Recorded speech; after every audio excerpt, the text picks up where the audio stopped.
Hablemos ahora sobre alguna información epidemiológica que es importante.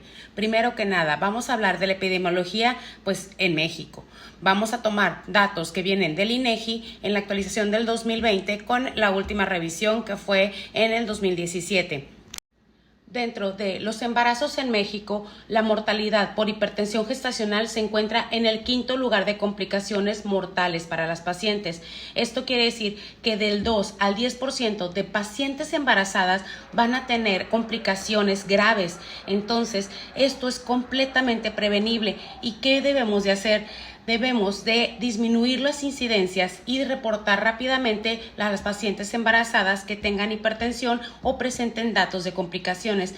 Además que se reporta que toda muerte perinatal puede aumentar cuando tenemos complicaciones por hipertensión gestacional complicada.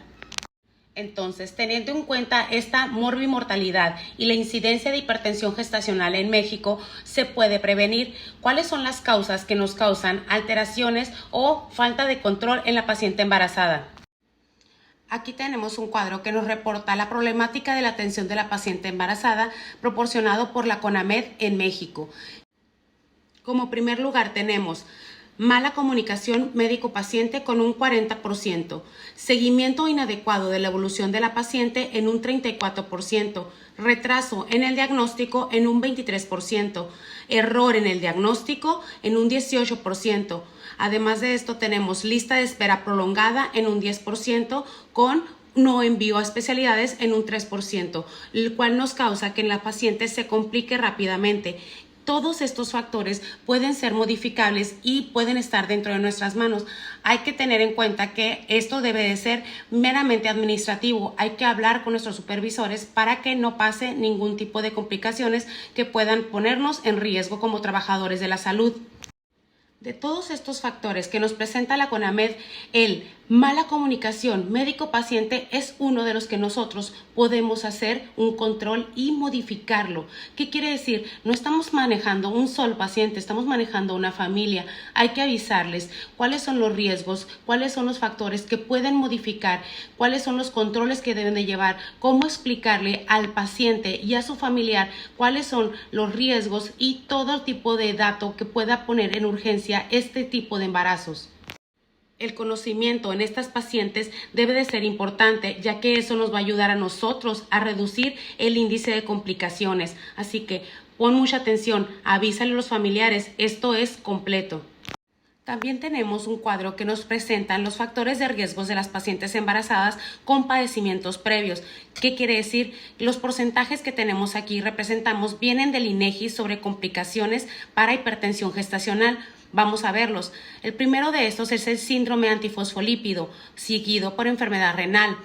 Historia de preeclampsia en un embarazo anterior, lupus eritematoso sistémico, nuliparidad y presentar trastornos hipersensitivos, hipertensión arterial crónica preexistente, diabetes mellitus, embarazo múltiple, antecedente de enfermedad cerebrovascular, presencia de obesidad antes del embarazo o durante el embarazo, historia familiar de preeclampsia en varias pacientes de primera línea.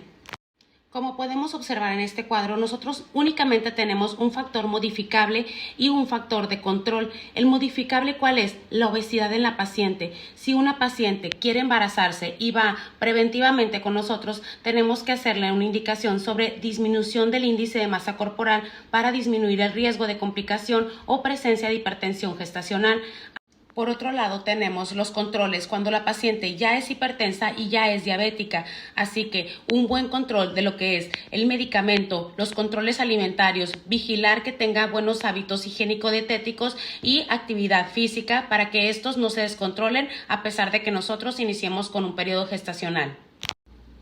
Y por último, la historia clínica nos va a ayudar a nosotros a tener datos importantes sobre embarazos anteriores, antecedentes heredofamiliares y problemas o complicaciones que la paciente haya presentado. Entonces, ¿cómo vamos a hacer la clasificación de gravedad? ¿Y para qué nos va a servir? Nos va a servir para poder hacer una gráfica de grado de presencia de este tipo de padecimientos en las pacientes y poder llegar a una prevención de complicaciones graves en pacientes gestantes con hipertensión gestacional. Entonces, vamos a ponerles nombre a las pacientes y vamos a ponerle estratificación de grado, alto riesgo. ¿Cuáles van a ser? Van a ser pacientes con antecedente de preeclampsia, hipertensión crónica, diabetes mellitus, enfermedad renal crónica y enfermedad autoinmune. Si tu paciente no cumple con esos criterios, hay que buscar un riesgo moderado. ¿Cuáles son estos? La nuliparidad, un embarazo múltiple anterior, una obesidad con un índice mayor de 30, limitaciones sociodemográficas, edad mayor de 40 años, complicaciones en embarazos anteriores. Estas pacientes podemos vigilarles que no tengan complicaciones y que nos den un factor de desatrificación para nosotros estarlas vigilando. Y por último, el bajo riesgo, que es un embarazo previo con un parto a término sin presencia de complicaciones, además de tener presiones arteriales dentro de los parámetros normales. En el caso de tener nosotros pacientes con un alto y moderado riesgos, vamos a poner nosotros a enfatizar estas siguientes consideraciones. ¿Cuáles son? ¿Cómo vamos a hacer la estratificación? ¿Cuáles son los puntos a tomar? Alto riesgo que presente de los padecimientos que ya mencionamos uno de estos factores. Moderado riesgo que la paciente presente 2 o más de estos factores, el cual nos va a causar presencia de complicaciones. Se refiere en la literatura que tenemos que se puede utilizar lo que es la aspirina en dosis baja en las pacientes de alto riesgo y moderado riesgo. ¿Esto cómo se va a hacer? Se va a hacer con una dosis de 75 miligramos a 100 miligramos diarios a partir de la semana 12 del embarazo hasta el día del parto. En las pacientes de bajo riesgo no se recomienda.